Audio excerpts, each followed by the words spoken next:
Good morning, students.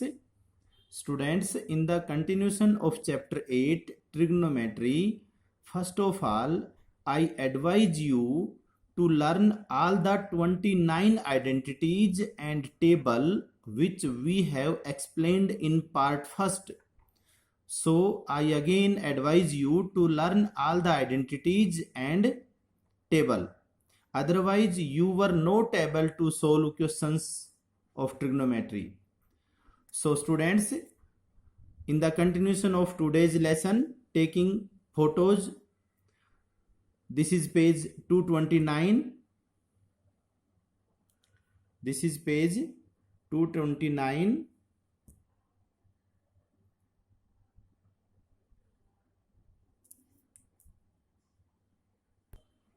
This is page 230.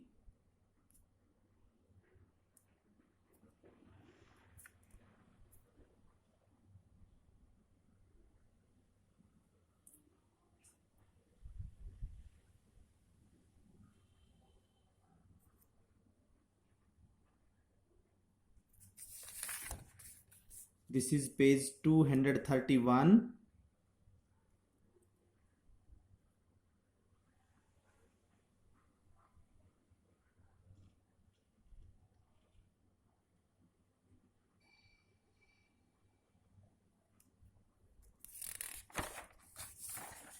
And last is page 232.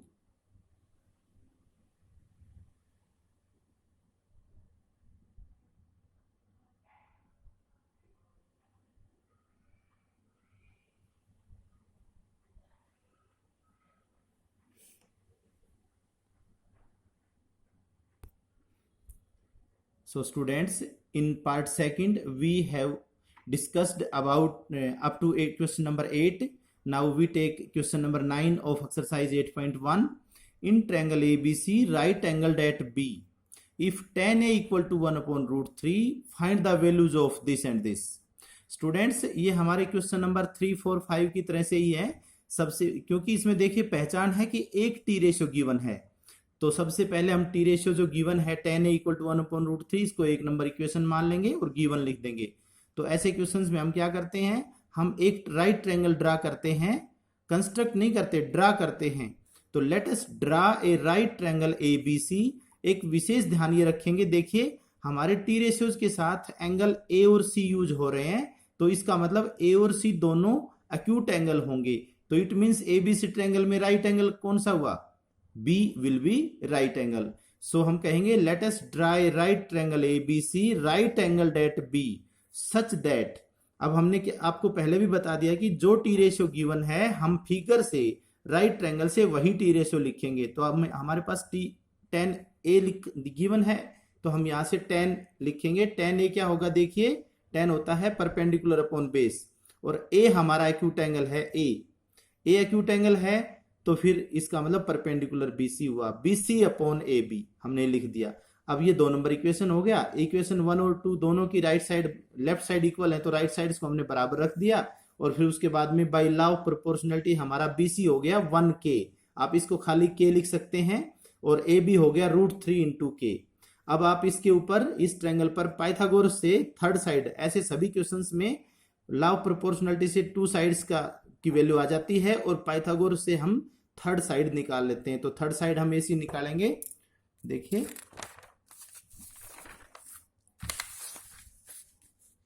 Third side से हमने Pythagoras से हमने ऐसी निकाल लिया, 2K आ गया।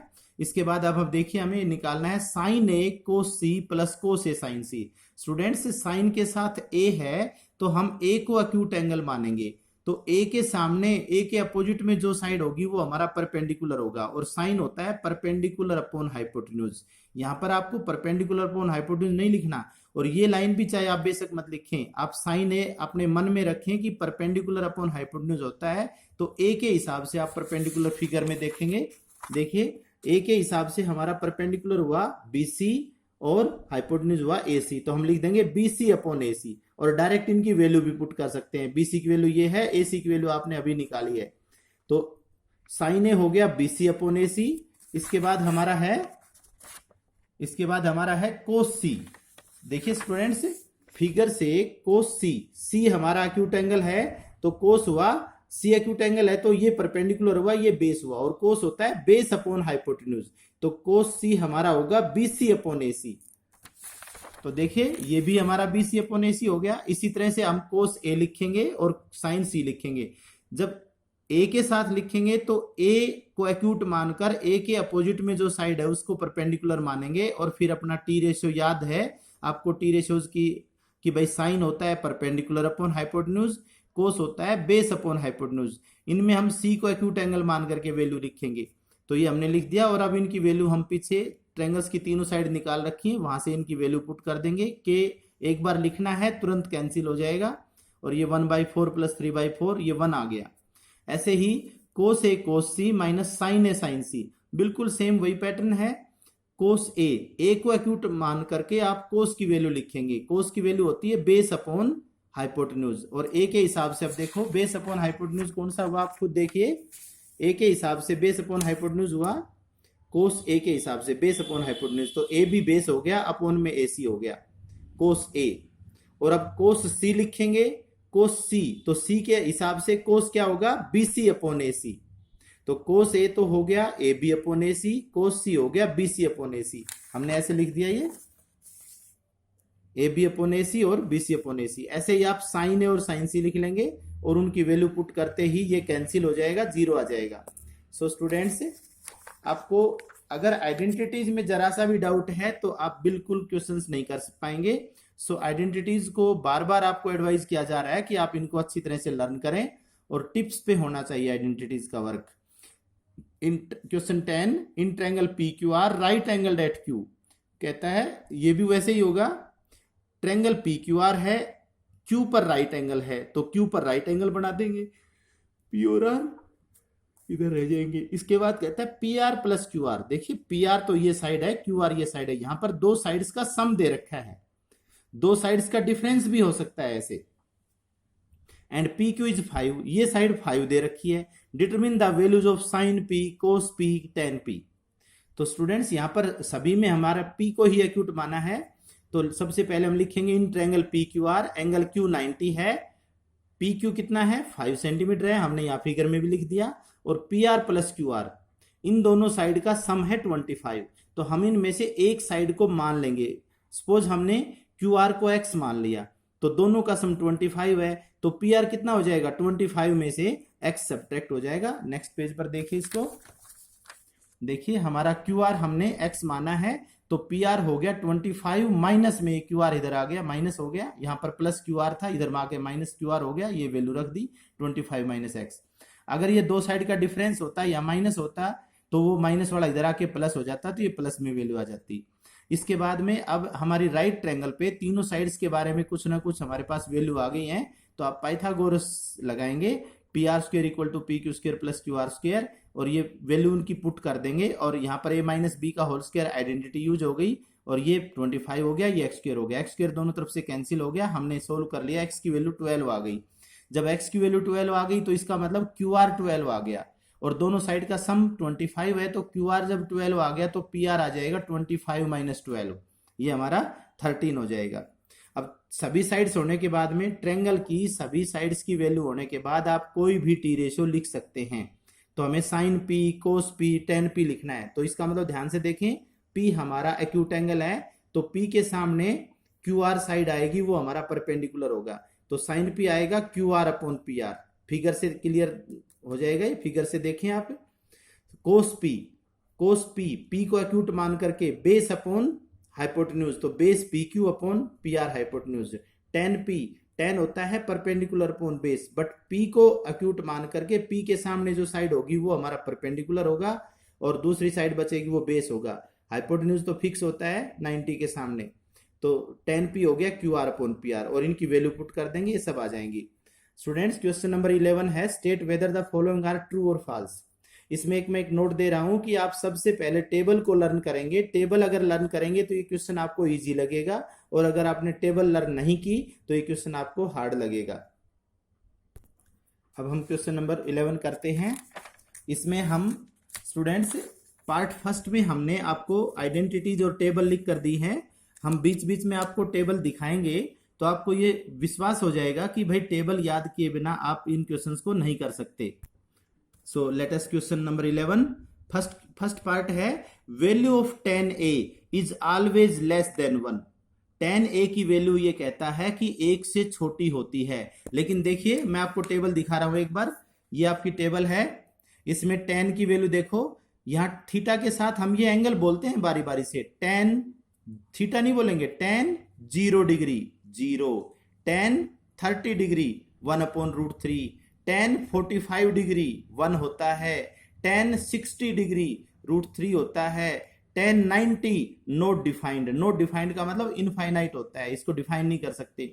सो स्टूडेंट्स, हमारा क्वेश्चन कहता है कि tan थीटा की वैल्यू हमेशा 1 से छोटी होती है। 1 से छोटी भी होती है बट 1 भी होती है, और 1 से ये √3 का मतलब होता है 1.732, 1 से बड़ी होगी। नॉट डिफाइंड का मतलब कोई लिमिट ही नहीं है इसकी। तो हमने देखा टेबल में कि ये इसके हिसाब से फॉल्स हो गया।